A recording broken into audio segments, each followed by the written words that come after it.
ನಮಸ್ಕಾರ ಸ್ನೇಹಿತರೆ, ಎಂದಿನಂತೆ ನೀವೆಲ್ಲರೂ ಚೆನ್ನಾಗಿದ್ದೀರಾ ಅಂತ ಭಾವಿಸ್ತಾ ಇವತ್ತಿನ ವ್ಲಾಗ್ ಅನ್ನ ನಿಮ್ಮ ಮುಂದೆ ಪ್ರಸ್ತುತ ಪಡಿಸ್ತಾ ಇದ್ದೀನಿ. ಇವತ್ತಿನ ವ್ಲಾಗ್ ಅಲ್ಲಿ ನಾನು ಮನೆ ಕೆಲಸಗಳನ್ನೆಲ್ಲ ಮಾಡಿ ಆಗಿದೆ.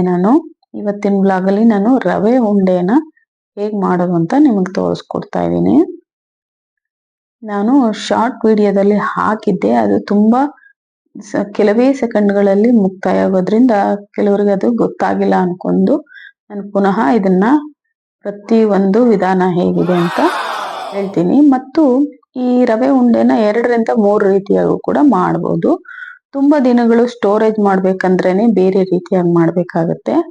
ಇಲ್ಲ ನಾವು 2ರಿಂದ 3 ದಿನ ಮಾತ್ರ ಅಥವಾ 1 ವಾರ ಈ ತರ ಇಟ್ಕೊಳ್ತೀವಿ ಅಂದ್ರೆ ಈ ರೀತಿ ಮಾಡ್ಬೋದು. ಈಗ ನಾನು ಮಾಡ್ತಾ ಇರೋದು 1 ವಾರದೊಳಗೆ ಇಟ್ಕೊಂಡು ಖಾಲಿ ಮಾಡ್ಕೋಬಹುದು.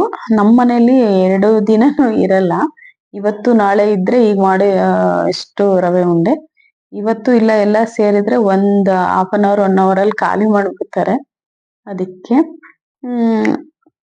ಕೆಲವ್ರು ತುಂಬಾ ಸ್ವೀಟ್ ಎಲ್ಲ ಇಷ್ಟಪಡಲ್ಲ, ಸುಮ್ನೆ ಯಾರಾದ್ರೂ ಗೆಸ್ಟ್ ಬಂದ್ರೆ ಮಾತ್ರ ಅನ್ನೋ ತರ ಇದ್ರೆ 1 ವಾರ ಆ ತರ ಎಲ್ಲ ಇರುತ್ತೆ, ಇಟ್ಕೋಬಹುದು. ಇದು ನೋಡಿ ತುಂಬಾ ಹೀಟ್ ಆಗಿ ತಳ ಹಿಡಿತಾ ಇದೆ, ಅದಕ್ಕೆ ತಳ ಅದು ಮೇಲೆ ಬರ್ತಾ ಇದೆ. ಅದಕ್ಕೆ ನಾನು ಆದ್ರೆ ತುಂಬಾ ಸಣ್ಣ ಉರಿಲಿ ಮಾಡಿದ್ರೆ ರವೆ ಬೇಯಲ್ಲ, ಆಮೇಲೆ ಅದು ಸರಿಯಾಗಿ ಬೇಯಲಿಲ್ಲ ಅಂದ್ರೆ ಹೊಟ್ಟೆ ಹಿಡಿಯುತ್ತೆ. ಅದಕ್ಕೋಸ್ಕರ ಹೈ ಫ್ಲೇಮ್ ಅಲ್ಲೇ ಕೈ ಆಡಿಸ್ತಾನೇ ಇರ್ಬೇಕು. ಪರವಾಗಿಲ್ಲ ನೋಡಿ, ಸ್ವಲ್ಪ ಇದಾದ್ರೆ ಹಂಗೆ ನೋಡ್ಕೊಂಡು ಎತ್ಕೋಬೇಕು ಅದನ್ನ. ತುಂಬಾ ಸಣ್ಣ ಫ್ಲೇಮ್ ಅಲ್ಲಿ ಆದ್ರೆ ರವೆ ಬೇಯೋದೇ ಇಲ್ಲ. ಹಾಗಾಗಿ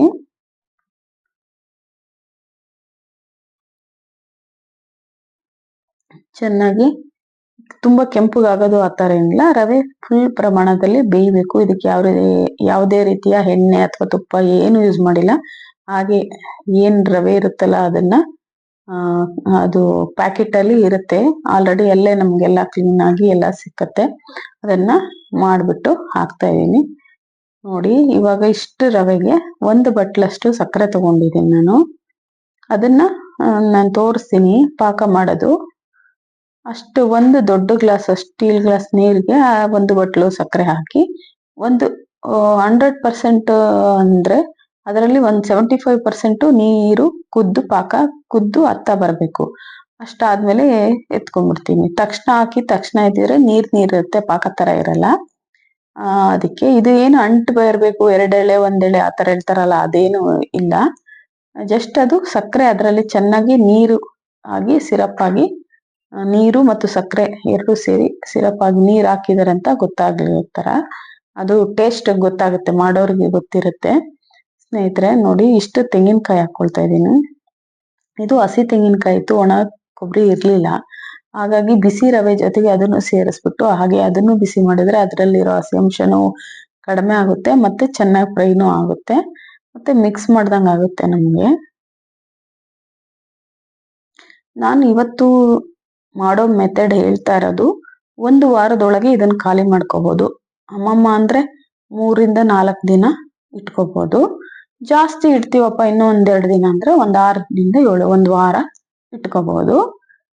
ನಾನು ಲಾಸ್ಟ್ ಟೈಮು ಶಾರ್ಟ್ ವಿಡಿಯೋಗಳಲ್ಲೆಲ್ಲ ಹಾಕಿದ್ದೀನಿ. ಅದು ಆ ರೀತಿ ಮಾಡಿದ್ರೆ ಅಂದ್ರೆ ನಾವೇನ್ ಮಾಡ್ತೀವಿ ಅಂದ್ರೆ ಸಕ್ಕರೆನ ಪೌಡ್ರ್ ಮಾಡ್ಕೊಂಡ್ಬಿಟ್ಟು ಸಪ್ರೇಟ್ ಆಗಿ ಕಾಯಿನ ಸಪ್ರೇಟ್ ಆಗಿ ಹುರ್ಕೊಂಡು ಎಲ್ಲ ಸಪ್ರೇಟ್ ಆಗಿ ಹುರ್ಕೊಂಡು ಮಿಕ್ಸ್ ಮಾಡ್ಕೊಂಡು ಬಿಸಿನೀರನ್ನ ಸ್ವಲ್ಪ ಕಲಸಿ, ತುಂಬಾ ಅದು ಇದಾಗಂಗಿಲ್ಲ, ಡ್ರೈ ತರಾನೇ ಇರ್ಬೇಕು ಆ ತರ ಮಾಡ್ಕೊಂಡು ಉಂಡೆಲೆ 2 ಕೈಯಲ್ಲೂ, ಇದು ಒಂದೇ ಕೈಲಿ ಬೇಕಾದ್ರೂ ಉಂಡೆ ಕಟ್ಬೋದು. ಪಾಕ ಮಾಡ್ಕೊಂಡಿರ್ತೀವಲ್ಲ ಚೆನ್ನಾಗಿ ಅಂಟು ತರ ಬರುತ್ತೆ, ಅದಕ್ಕೋಸ್ಕರ ಆ ತರ ಆದ್ರೆ 2 ಕೈಯಲ್ಲಿ ಬೇಗಿ ಮಾಡಿ ಕಟ್ಟಿ ಇಟ್ಟು ಆಮೇಲೆ ಸುಮಾರು 1-2ರಿಂದ 3 ಗಂಟೆ ಆದ್ಮೇಲೆ ಅದು ಒಡೆಯಲ್ಲ, ಆ ರೀತಿ ಆಗುತ್ತೆ.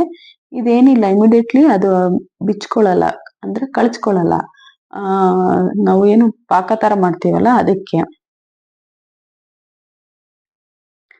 ಪಾಕ ತರ ಮಾಡಿದ್ರೆ ತುಂಬಾ ದಿನ ಇಡಕ್ಕಾಗಲ್ಲ.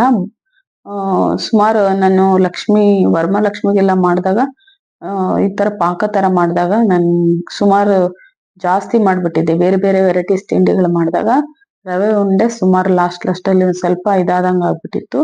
ತಿರ್ಗಾ ಅದನ್ನ ನಾನು ಬಿಸಾಕಿದ್ದು ಉಂಟು. ಹಂಗಾಗಿ ನನ್ಗೆ ಗೊತ್ತಾಯ್ತು ತುಂಬಾ, ಯಾಕಂದ್ರೆ ತಿಂಡಿಗಳು ಮಾಡಿದ್ರೆ ನಮ್ಮ ಮನೇಲಿ ಇಡ್ತಾ ಇರ್ಲಿಲ್ಲ ಸ್ಟಾಕು. ಎಲ್ಲ ಕೊಡೋರ್ಗೆ ಹಂಚೋರ್ಗೆಲ್ಲ ವರಮಹಾಲಕ್ಷ್ಮಿ ತುಂಬಾ ಜಾಸ್ತಿ ಮಾಡಿರ್ತೀನಿ ಅಂದ್ಬಿಟ್ಟು ತಿಂಡಿಗಳೆಲ್ಲ ಸುಮಾರು ಜನಕ್ಕೆ ಕೊಟ್ಟು ಮಿಕ್ಕಿದ್ ಸ್ವಲ್ಪ ಮಾತ್ರ ನಾವು ತಿನ್ನಕ್ ಇಟ್ಕೊಳ್ತಾ ಇದ್ವಿ. ಇವಾಗ ಅಂದ್ರೆ ನನ್ ಮಗ ದೊಡ್ಡವನಾಗಿದೆ, ನನ್ ಮಗಳು ಎಲ್ಲ ಬೆಳೀತಾ ಇದಾರಲ್ವಾ, ಹಂಗಾಗಿ ತಿಂತಾರೆ, ಖಾಲಿ ಆಗುತ್ತೆ. ಅವಾಗಂದ್ರೆ ನಾವು ಏನು ಇಷ್ಟಪಡ್ತಾ ಇರ್ಲಿಲ್ಲ, ತಿಂಡಿಗಳು ಊಟ ಒಂದಷ್ಟೇ, ಹಂಗಾಗಿ ಉಳಿತಾ ಇತ್ತು.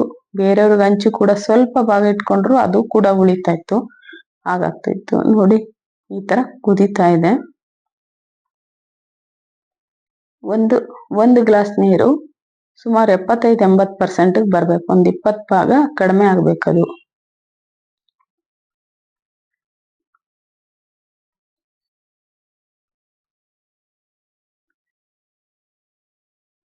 ಅದು ಚೆನ್ನಾಗಿ ಕುದ್ದು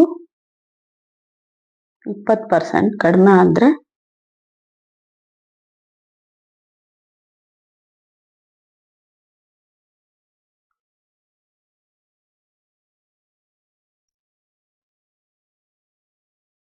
ನೋಡಿ, ಇದು ಹಾಫ್ ಮಾಡಿ ಇಟ್ಕೊಂಡಿದೀನಿ ನಾನು. ಈಗ ಸ್ವಲ್ಪ ಸ್ವಲ್ಪನೇ ಹಾಕೋಬೇಕು, ಒಂದೇ ಸಲ ಹಾಕೋಬಾರ್ದು. ನಮ್ಗೆ ಅದು ಗೊತ್ತಾಗ್ಬೇಕು. ನಾನು ಕರೆಕ್ಟ್ ಅದಕ್ಕೆ ಅಷ್ಟುನು ಹಾಕಬಹುದು, ಅಷ್ಟು ಹಂಗಂತ ಅಷ್ಟು ಹಾಕ್ಬಾರ್ದು, ಹಾಕಿದ್ರೆ ಮೆತ್ತಗಾಗ್ಬಿಡುತ್ತೆ ರವೆ ಎಲ್ಲ. ಅದಕ್ಕೆ ಸ್ವಲ್ಪ ಸ್ವಲ್ಪ ಹಾಕೊಂಡು ಕದಡ್ಸ್ಕೋಬೇಕು, ಆ ರೀತಿ ಮಾಡ್ಬೇಕು. ನೋಡಿ ಎಲ್ಲ ಮಿಕ್ಸ್ ಗೊತ್ತಾಗ್ಲೇಬಾರ್ದು ಆ ರೀತಿ, ಇಲ್ಲಾಂದ್ರೆ ಒಂದೇ ಸಲ ಹಾಕ್ಬಿಟ್ರೆ ಅದು ಹಾಕಿ ಜಾಗದಾಗೆಲ್ಲ ನೆಂದ್ಬಿಟ್ಟು ಅದ್ರ ಟೇಸ್ಟು ಇದು ಎಲ್ಲ ಹೋಗ್ಬಿಡುತ್ತೆ.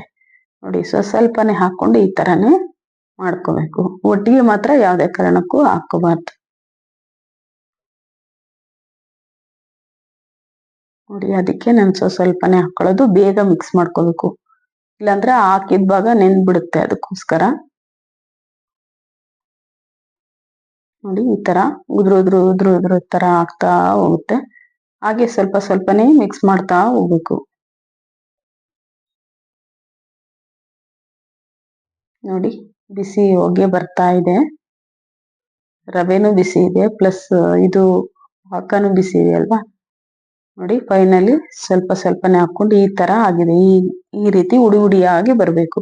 ನಾವು ಒಂದೇ ಸಲ ಹಾಕಿದ್ರೆ ಫುಲ್ಲು ಮೆತ್ತಗಾಗಿ ಅಂಟದ ತರ ಆಗ್ಬಿಡುತ್ತೆ. ನೋಡಿ ಇದ್ದಿದ್ದೆಲ್ಲ ಹಾಕಿದೀನಿ, ಒಂದು ಡ್ರಾಪಿನ ಇದೆ ಅಷ್ಟೇ ಅದರಲ್ಲಿ.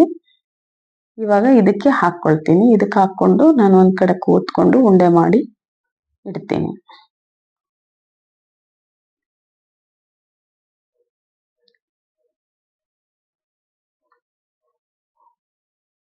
ಆದಷ್ಟು ಕೊಬ್ಬರಿ ತುರಿ ಸ್ವಲ್ಪ ಜಾಸ್ತಿ ಹಾಕಿದ್ರು ತುಂಬಾ ಚೆನ್ನಾಗಿರುತ್ತೆ. ನೋಡಿ ಫೈನಲಿ ಹಾಕೊಂಡಿದೀನಿ. ಸ್ವಲ್ಪ ತಣ್ಣಗಾಗ್ಲಿ ಅಂತ, ತುಂಬಾ ಸುಡುತ್ತಲ್ವಾ ಪಾಕ ಹಾಕಿರ್ತೀವಿ, ಕೈಯೆಲ್ಲ ಸುಟ್ಟು ಬಿಡುತ್ತೆ, ಅದಕ್ಕೋಸ್ಕರ. ಈಗ ನನ್ನಲ್ಲಿ ಟೀಪಾಯಿಗೆ ಗಾಳಿಗೆ ಆರಕ್ಕೆ ಇಟ್ಬಿಟ್ಟು ಸ್ವಲ್ಪ ಬೆಚ್ಚಗೆ ಇರುವಾಗಲೇ ಕಟ್ಟಿ ಇಟ್ಬಿಡ್ಬೇಕು. ಇವಾಗ ನೋಡಿ ಕಟ್ಟಿಟ್ಟಿದ್ದೀನಿ, ಎಷ್ಟು ಚೆನ್ನಾಗಿ ಬಂದಿದೆ, ಇಷ್ಟು ಉಂಡೆಗಳು ಬಂದಿದೆ ಸ್ನೇಹಿತರೆ, ತುಂಬಾ ಚೆನ್ನಾಗಿ ತುಂಬಾ ಸೂಪರ್ ಆಗಿ ಬಂದಿದೆ ಸ್ನೇಹಿತರೆ. ತುಂಬಾ ಚೆನ್ನಾಗಿ ಬಂದಿದೆ. ರವೆ ಉಂಡೆ ಮತ್ತೆ ಕೋಸಂಬರಿ ಈ ತರದೆಲ್ಲ ಇಷ್ಟ ನನಗೆ.